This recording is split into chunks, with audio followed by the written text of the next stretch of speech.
Hello everyone, it's Jacob here, and today I'm back again with another video about a random thing that I've been working on. So what have you got for a video this time, you might be wondering? Well, I'm a college student and it's finals week, and I've got a communication class. That means it's time for me to give a speech. Tomorrow. What am I doing to prepare for the speech, you might be asking? I'm recording a YouTube video. Hold on, let me explain. Before you give a speech, you'll probably want to practice a bit and plan out what you think you might want to say, especially if it's in front of a group of people who don't really know you that well. Well, here comes my YouTube video idea. See, I don't want to bore someone by talking to them about my topic, wormholes, a bunch of times while I stutter, because that's what I'm going to be doing while practicing, let's be honest. I haven't memorized what I want to say yet. It's not going to be pretty. I don't want to put someone through that. So instead, I'm talking to the camera. I think talking about my topic in a YouTube video will give me a great chance to kind of flesh out what I want to say in my speech. It'll give me a chance to sort of test the waters a little bit, test a few different ideas, see whether they flow or not. So I'll be practicing for my speech tomorrow, and at the same time, I get some content out of it. Is it good content? No, it's trash. But what's new? My videos are always trash. This isn't new. So, without further ado, I'm going to be talking to you about wormholes for X number of minutes. I don't know how many minutes that's going to be, but I mean, you clicked on this video. The title was, I talk about wormholes for X minutes. You already know how many minutes it's going to be. I don't. You clicked on it. Why'd you click on it if you didn't want to hear about wormholes? Huh? What were you thinking? Come on. Anyway, yeah, so here I go. I'm going to be talking about wormholes. And you're going to hopefully learn something about wormholes. Okay, just a sec before we get started. Let me just, Alright,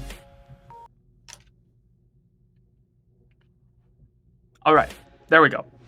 So, it turns out I haven't actually gotten the speech fully written yet. I still have some more to add to it. So, clearly I cannot start telling you about it yet because it's not complete. So I'm gonna go finish that and then I'll get back to you. So yeah, we're not quite to the actual wormholes content yet. Get pranked. You still gotta wait a little bit more. Except not really, because the video will just cut to when it was done. So I gotta wait an hour or so to finish writing it. But you don't actually have to wait because it'll just go right to when I've finished. You know what? Whatever. No more delay. Except for me, it will be an hour delay. No more delay for you. Let's go.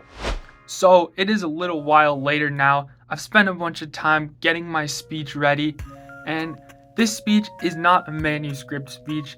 This one is a lot more conversational in nature. That's how it's supposed to be. So I got myself these note cards. That's what I'm gonna have during the speech. I'm gonna be glancing down at them every once in a while so that I don't just completely blank out and lose my marbles in the middle, because that would be an absolute disaster. It's probably something I'm prone to. So yeah, we got these note cards to make sure that doesn't happen. So yeah, that's about it for the preparation stage. Now I just gotta go through a couple rounds of talking through the actual content. So that's what I'm gonna do right here. If there is one trait that we as humans all share, it's that we're curious. Sure, some of us are more curious in general than others, but on a biological level, we as humans are curious and have a desire to know as much as possible. One of the questions that we as humans have wondered about for a very long time, and that many of us have probably considered at least briefly at some point, is the question of whether other life exists in our universe apart from on planet Earth. One of the things that has been impeding us from figuring out the answer to this question is the absolutely massive distance that exists between our Earth and neighboring galaxies and systems. So you might be wondering, is travel at such long distances even possible? Will we ever be able to do it? Well, that's where the theory of wormholes comes in, or so you might think. A wormhole is a theoretical structure that would allow much faster travel between two very distant points in space-time. And you may have seen something like it in media or sci-fi movies such as Interstellar. Today I'd like to talk to you a bit about wormholes. First I'll explain to you the basic function of a wormhole and how it would work. Then I'll explain very briefly some of the theories that have led to the idea of wormholes existing. And then I'll get into some of the problems with the theory of wormholes, and I'll explain to you a bit about why wormholes may not exist as we think they might. First, I want to preface all this by saying that wormholes are purely a theoretical object at this point. So anything that we know currently could be upended at any time if any new discovery is made that changes what we know. So keep that in mind as I share with you a bit about wormholes today. So I'd first like to give a bit of a demo to explain how a wormhole would work in theory.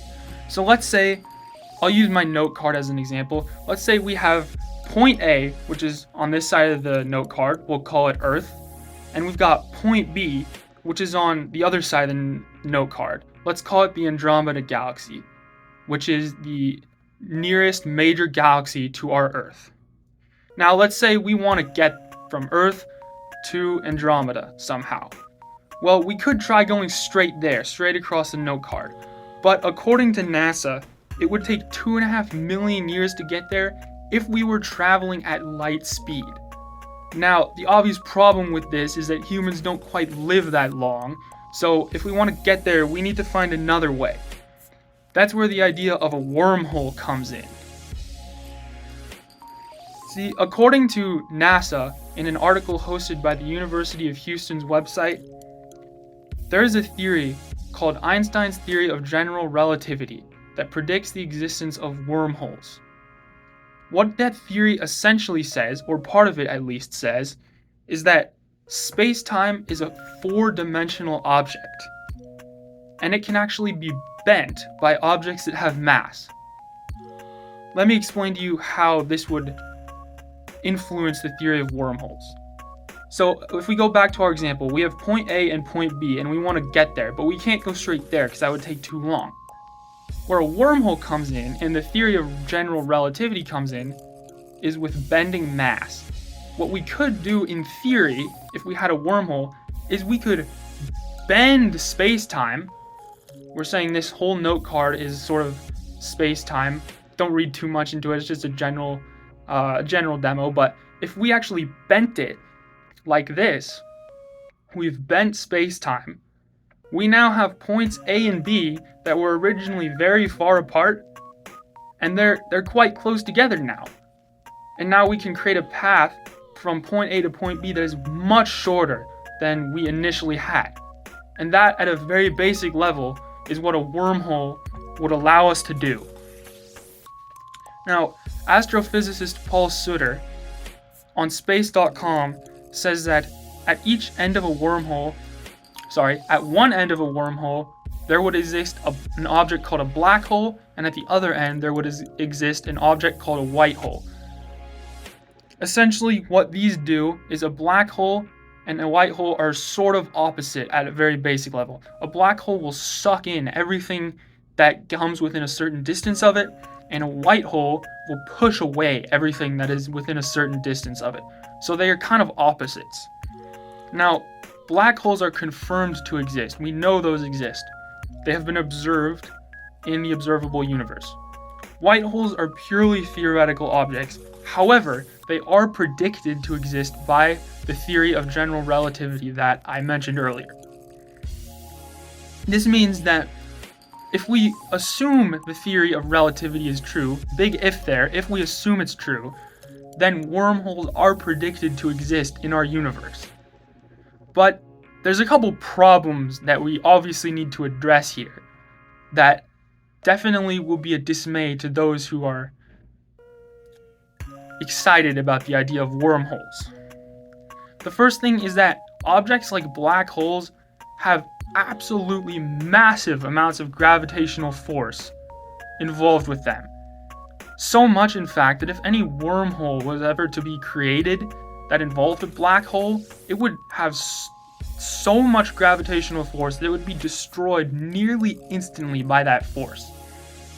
And obviously that's a problem if we want to travel through the wormhole and come back, because we can't travel through it if it destroys itself instantly.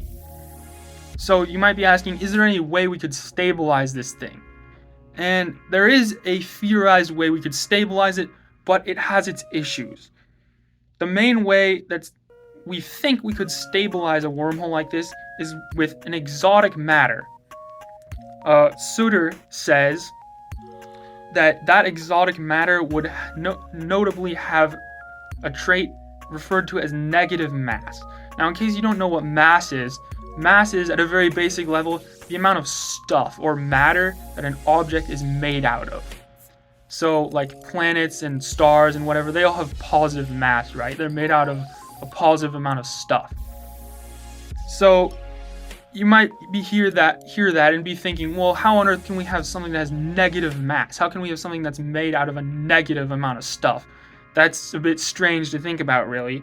And, well, you'd be right, it is a bit strange, because there are no currently confirmed existing objects that have negative mass. So that is a slight issue when it comes to these wormholes. We don't currently know of any existing way that would be able to stabilize them long enough to allow us to actually utilize them for space travel.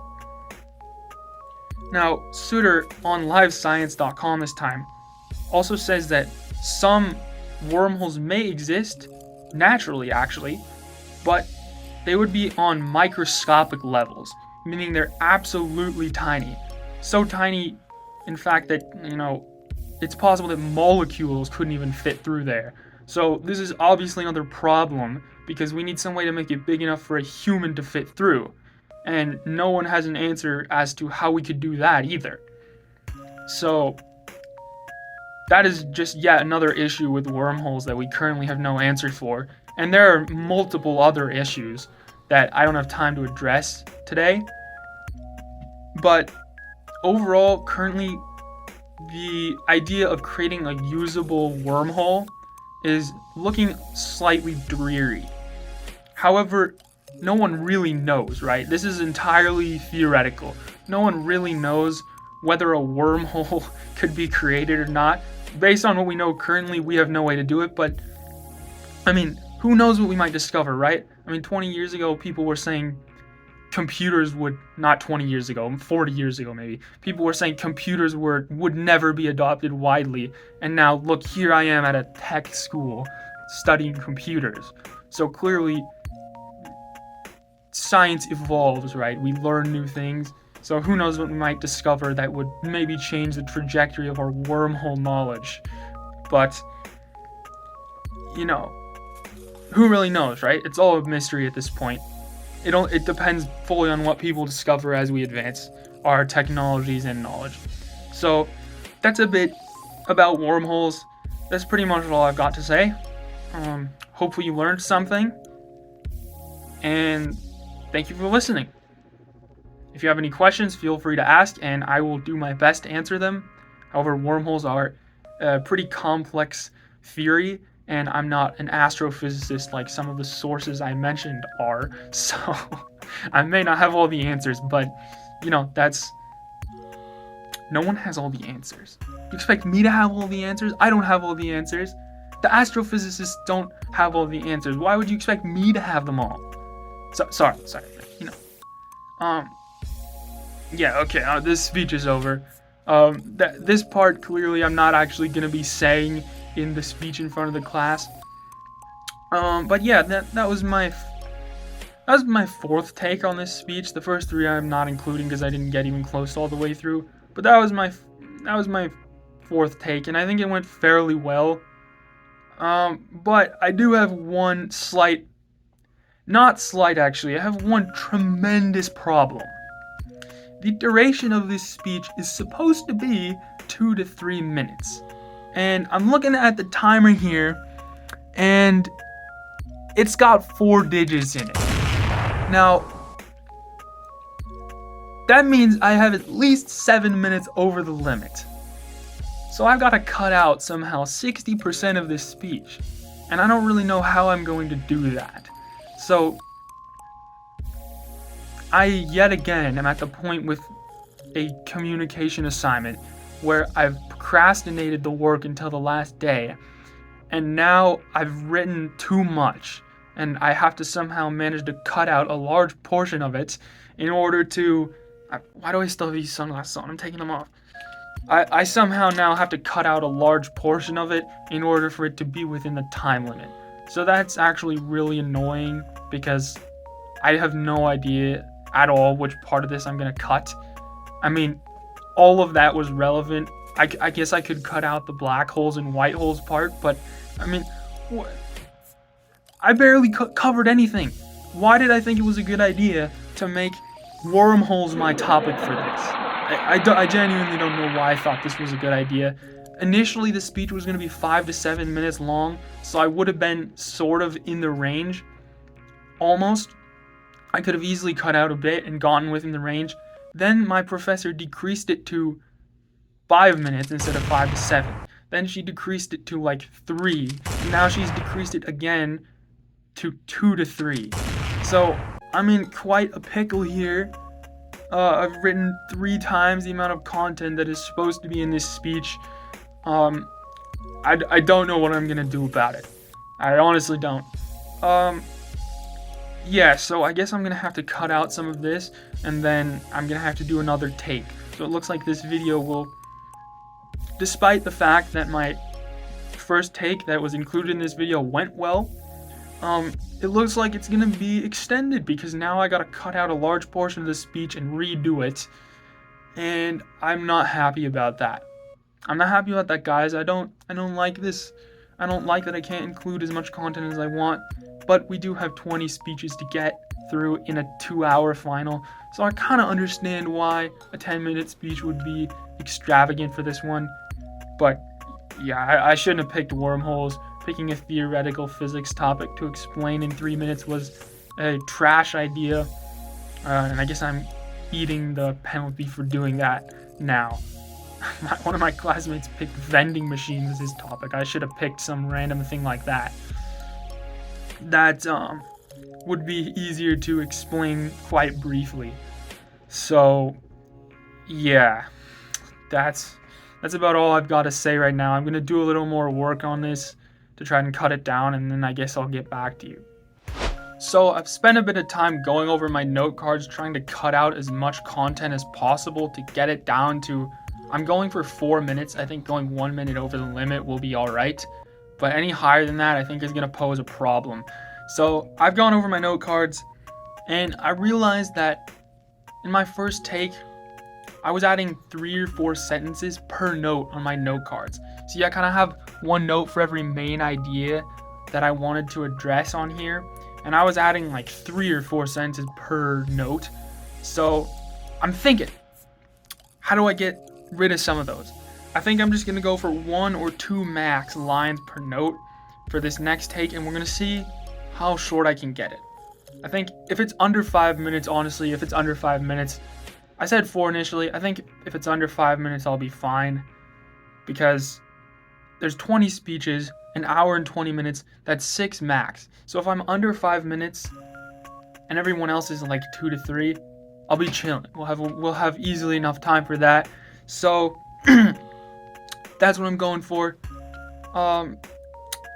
Without further ado, let's go for another take here. If there is one trait that we as humans all share, it is that we are curious. Sure, some of us are more curious than others in general, but on a biological level, we are all curious and want to know things.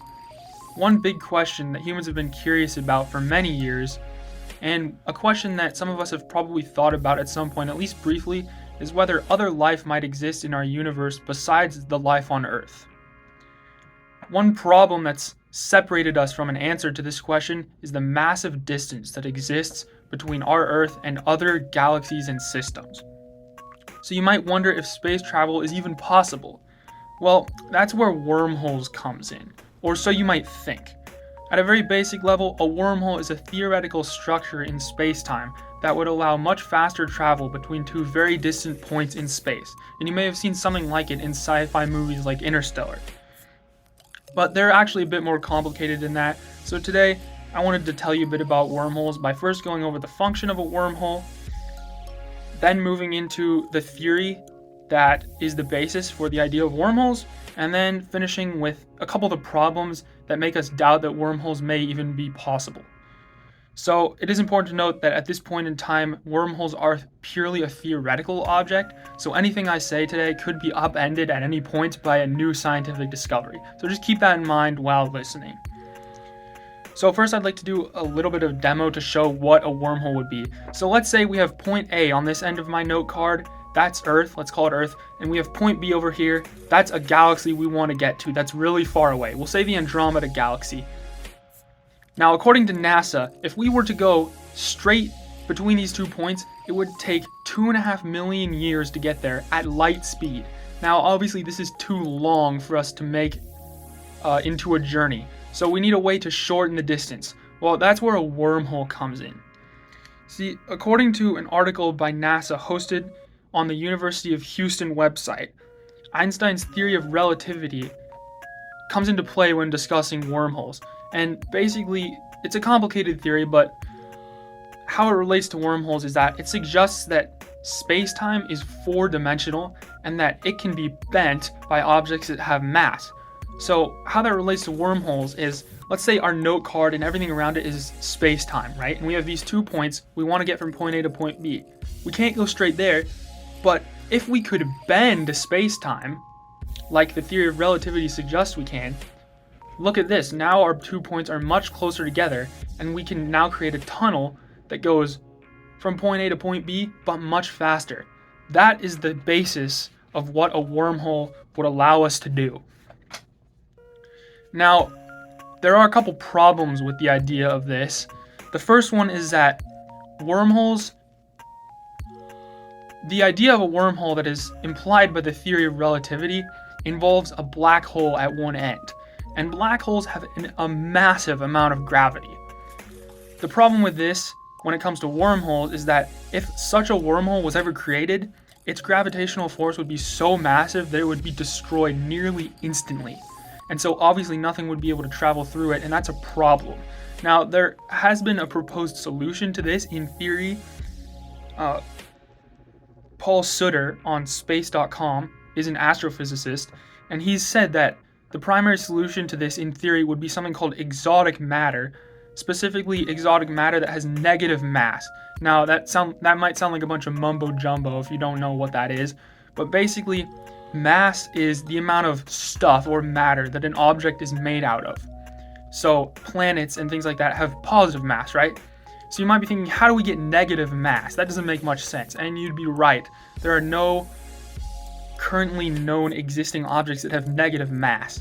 So that is a slight issue. That's the only way we know that could stabilize a wormhole, but we currently have no idea how that would work. And also, Sutter on livescience.com this time says that if wormholes did exist, they could exist naturally in theory, but they would probably be on a microscopic level. And this is obviously a problem because we as humans can't fit through there. Those wormholes might not even be able to fit a molecule in them, let alone a human. So that is another problem, and we don't have any current knowledge of how we would size up those wormholes to be able to fit a human through. And there are actually a multitude of other issues with wormholes that I don't have time to go through today. But yeah, currently the prospect of wormholes existing that are usable by humans for long distance space travel is slightly dreary. But the good news is that it is obviously purely theoretical at this point. We don't really know, right? We're still learning about all this stuff. So at any point we could discover something that would maybe allow for wormholes or even building them. Who knows, right? We'll just have to wait and see. That's pretty much all I have to say about wormholes at the moment. Thank you for listening. Hopefully you learned something, and I'm free to take any questions, and I'll do my best to answer them. Thank you. Alright, so we didn't quite hit our time goal with that one. It was about 5 minutes 40, but at this point, it's like an hour or 2 hours until I want to go to bed because I got my speech tomorrow at 10:30 a.m., but I've also got another final exam at 8 a.m., so I gotta be up at what 6:45 or something like that. So I want to get enough sleep so that I'm not The Walking Dead tomorrow. I have no idea if that was an accurate Walking Dead reference. I haven't done anything to do with that, but we'll just roll with it. Um, anyway, as I was saying, I'm done with this, right? I'm not gonna shave off anymore. There were a couple points in that take where I did stutter a little bit, so hopefully we're gonna avoid that in the actual speech. But, you know, as for trimming the content down, I think we did a pretty good job. I shaved off probably 4.5 minutes there, while not really cutting out any of the main ideas. So I'm definitely happy with that. It will be a little bit over what some other people might have in terms of length, but I don't think that's really that big of a problem. As long as it wasn't way over like it was the first time. Yeah, if it's 200% too long, that's gonna be a problem. If it's 50% too long, who cares? With the time limit that short, that's not that much of a disparity. So I think I'm chilling with this now. I'm not shortening it anymore. I've now said that sentence 3 times in this video in the last minute, so I think that indicates that I don't really have anything else to say for this video. So yeah, that's it. That's what I've done on this not so great anymore Monday. I'm still not too happy about my initial take taking 10 minutes, but we can't always get what we want. I had to cut some of it out. Who cares? Me apparently, because I just said I wasn't that happy, but anyway, we'll be fine about it. And yeah, so we'll just hope it goes fine tomorrow. I'll just pray to the Lord for a clear mind before class, and hopefully he'll grant me that. And then I think we'll be chilling. I'm gonna try to get my speech done earlier rather than later, because I don't want to sit there having a crap storm go through my brain, trying to derail me as it sometimes does before I have to speak publicly. But we'll deal with it. It'll be fine. Then I'm out of here for winter break, so that'll be interesting. I think last time I did my UW English video, I concluded by realizing that no one was probably gonna actually watch all this all the way through. That's similar to how I'm feeling for this one. I kind of doubt any person that doesn't know me specifically is going to be watching all the way through here, but maybe some random person who likes science and wants to learn about wormholes will for some reason find this video. So if you're watching this and you don't know me, hi. Hopefully you liked the video. I don't know. That's pretty much all I have to say. That's the random thing I've done today, and I will see you next time I decide to do another video about some random thing I end up doing. Thanks for watching, and also, if you don't subscribe, then when we find a wormhole, you're gonna be the first person that's forced to go through it. Actually, some people might want that. Okay, if you don't like space travel, then listen to what I just said. If you do like space travel, you're an aspiring astronaut. If we do find a wormhole, you'll be banned from going through, okay? So listen to whichever threat there that applies to you. And okay, this video is done. Goodbye. I'm not even gonna finish the